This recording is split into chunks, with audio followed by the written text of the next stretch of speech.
Hello and good morning, student. How are you all? I hope कि सब fine हो. Standard third, subject Hindi. Welcome to James international school. तो ready हो study करने के लिए स्टूडेंट? तो ओपन योर CW नोटबुक. आज हम वर्कबुक में नहीं लिखेंगे. आज हम CW में डायरेक्टली वर्क करने वाले हैं. तो ओपन योर CW नोटबुक. तो स्टूडेंट, आपको ये देख के थोड़ा झटका लग गया होगा कि फिर से हमें 12 खड़ी लिखनी है ना. तो स्टूडेंट, हमें ये 12 खड़ी आनी बहुत ज़रूरी है और आपको थोड़ी लंबी और बड़ी लगती है ना, इसलिए आपको लिखना भी ज़रूरी है. ओके, तो आपको ये दूसरी बार प्रैक्टिस हो, उसके लिए मैं आपको दूसरी बार 12 खड़ी लिखवा रही हूँ और आप पढ़ना भी सीखो, रीडिंग करना भी सीखो साथ में. ओके, तो आपको आपकी CW में आज की डेट और डे मेंशन करनी है. उसके बाद आपको क से ध 12 खड़ी का हेरिंग डालना है. ठीक है. फिर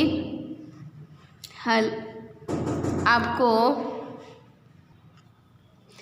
तो स्टूडेंट, आपको समझ में आ गया होगा कि आपको हेरिंग डालने के बाद आपको क से ध तक 12 खड़ी लिखनी है. ठीक है, मैं आपको दिखा देती हूँ. तो लिखना स्टार्ट कीजिए. आपको बोल बोल के लिखनी है ना स्टूडेंट. ऐसे लंबा वाला पेज हो ना, ऐसे पूरा आपकी बुक में ऐसा पेज लीजिए, इसलिए आपको डायरेक्ट लिख सको लंबा करके. ओके, यहाँ पे एक पेज में ऊपर नीचे लिखोगे तो आपको नहीं फाएगा. ओके, तो यहाँ पे ऐसे लिखोगे डायरेक्टली तो आपको लिखने में अच्छा लगेगा.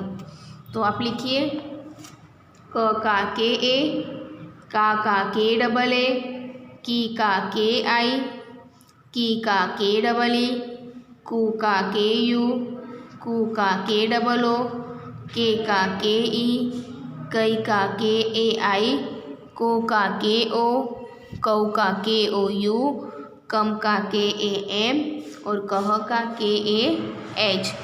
ठीक है, आधो स्टूडेंट जो होशियार है उनको तो याद हो भी हो गया, बाकी के आपको दूसरी बार लिखना ही है कंपलसरी. फिर उसके बाद ख की लाइन आएगी. ख का क्या होगा? के एच ए, खा का के एच डबल ए, खी का के एच आई, खी का के एच डबल ई, खू का के एच यू, खू का के एच डबल ओ, खे का के एच ई, खई का के एच ए आई, खो का के एच ओ. फिर उसके बाद खो का क्या होगा? के एच ओ यू. फिर खम का के एच ए एम और खह का होगा के एच ए एच. उसके बाद आपको घ की लाइन लिखेंगी. ठीक है. फिर घ में क्या होगा? जी ए ग, गा का जी डबल ए गा, घी का जी आई, घी का जी डबल ए घी, गू का जी यू गू. फिर ये गू का क्या होगा? जी डबल ओ गू.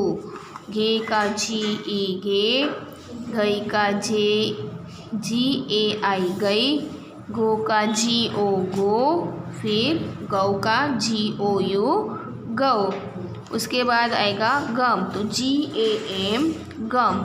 फिर गह, तो जी ए एच गह. फिर आपको घ की लाइन लिखनी है वापस.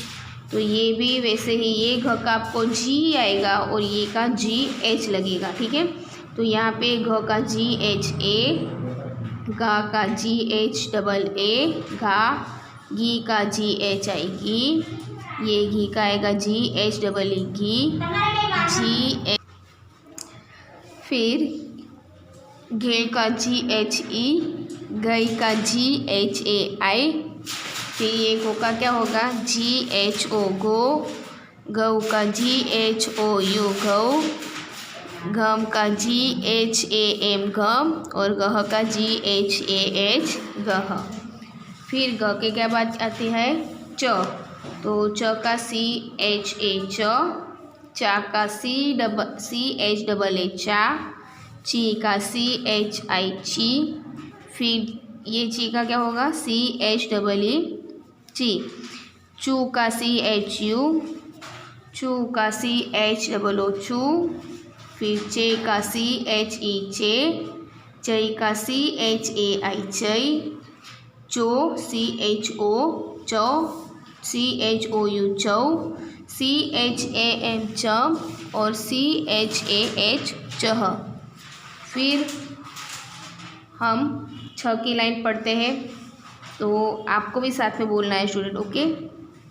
छ का होगा CHHA छ, छा का CHHA छा, छी का CHHI छी, फिर CHHE छी, CHHU छू, CHHO छू, CHHE छे, फिर CHHAI छई, फिर क्या होगा CHHO छो, CHHOU छौ, CHHAM छम और CHHAH छह। ओके, तो उसके बाद में आपको स्टूडेंट ये झ की लाइन है, फिर उसके बाद झ में क्या आएगा दो आएगा, ठीक है। जैसे कि झ का JA भी होगा और ZA भी होगा, और फिर वैसे आपको ये दो लाइन लिखनी है। फिर ये ज में भी ऐसा ही होगा, JHA भी होगा और ZHA की लाइन भी आएगी, ओके। तो आपको यहाँ से आपको खुद से लिखना है। तो यहाँ से आपको मैंने छ तक लिखा है, फिर झ की दो लाइन आएगी, ये झ की दो लाइन आएगी, फिर उसके बाद आप पीछे देख सकते हो कि ट का क्या होगा TA, ठ का THA, ड का DA, ढ का DHA, अण का NA, त का TA, थ का THA, फिर द का DA और ध का DHA। तो यहाँ तक आपको खुद से 12 खड़ी लिखनी है, रीड एंड राइट, ओके। आपको पढ़ना भी है और लिखना भी है। तो आपको समझ में आ गया होगा स्टूडेंट। फिर से एक बार मैं समझा देती हूँ कि आपको कैसे लिखना है। मैंने आपको आगे व्यंजन लिखवाए थे कि भाई क का क्या होता है के, ख का के एच, तो ये आपको पहला अक्षर आएंगे, उसके बाद तो सब कॉमन ही है। ए कॉमन है, डबल ए कॉमन है, फिर यहाँ पे आई कॉमन है, ओके। यहाँ पे ये ई की ई और ये रसों का क्या होगा यू, फिर यहाँ पे डबल ओ, फिर यहाँ पे क्या कॉमन है ई, ओके। फिर ए आई, यहाँ पे ओ, उसके बाद ओ यू, और यहाँ पे ए एम, और यहाँ पे ए एच। आपको अंडरलाइन नहीं करनी, मैंने आपको समझाने के लिए अंडरलाइन की है, ओके। तो यहाँ पे आपको समझ में आया होगा कि ये आपका कॉमन है। तो आपको रीडिंग करनी है और साथ में लिखना भी है। तो स्टूडेंट आपको अच्छी राइटिंग में लिखना है और अच्छी राइटिंग में वर्क करना है। उसके बाद आपको क से ध 12 खड़ी हो जाने के बाद आपको नेक्स्ट वीडियो में आपको मैं चैप्टर करवाऊँगी, जो आपको रीडिंग करके रखना है। तो आपकी वर्कबुक ओपन कीजिए और वर्कबुक में chapter number 20 page number 44, okay. तो आप पेज नंबर 44 पर chapter number 20 more the peacock, ये स्टोरी आपको रीड करनी है, ओके। तो नेक्स्ट वीडियो में हम ये चैप्टर आपको मैं एक्सप्लेन करवाऊंगी और क से ध 12 खड़ी तक आपको कंप्लीट होना चाहिए। उसके बाद में ये चैप्टर आपको एक्सप्लेन करूंगी और लिखवाऊंगी। तब तक आपको ये चैप्टर मोर के बारे में है, जो आपको रीडिंग करके रखना है। तो ये आपको भी रीडिंग करना है और आपके पेरेंट्स को भी सुनाना है, ओके स्टूडेंट। तो बाराखड़ी होमवर्क आप कंप्लीट कीजिएगा। Take care, stay home and stay health. Thank you.